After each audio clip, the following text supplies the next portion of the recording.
नमस्कार दोस्तों, बहुत ही बवाल और धमाल मचाने वाला पावर स्टार पवन सिंह का गाना आ रहा है। जो गाना के नाम है प्रभु राम। जी हाँ मेरे दोस्तों, प्रभु राम ये गाना बवाल और धमाल मचाने वाला आ रहा है। जो कि एक पहले गाना पावर स्टार पवन सिंह के बवाल धमाल मचा के रख दिया। ये दूसरा गाना राम प्रभु आ रहा है। बवाल धमाल गाना होने वाला है। गाना को लिखे हैं विनय बिहारी, म्यूजिक दिए हैं मधुकर आनंद। गाना एकदम ब्लास्ट होने वाला है।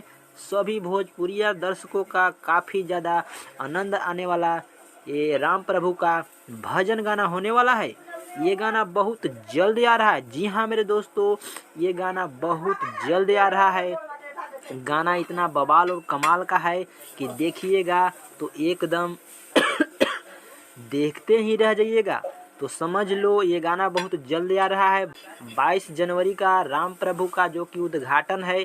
तो ये 22 तारीख से पहले पहले गाना आने वाला है। जो कि ये गाना मेरे अंदाज से कल सुबह आया तो आया, नहीं तो शाम तक ये गाना आ जाएगा। अभी पोस्टर पर नहीं बताया गया है कि गाना कब आएगा, पर मेरा अंदाज से ये गाना कल आ सकता है। अगर कल नहीं आया तो परसों तो समझ लो जरूरी आएगा ही आएगा।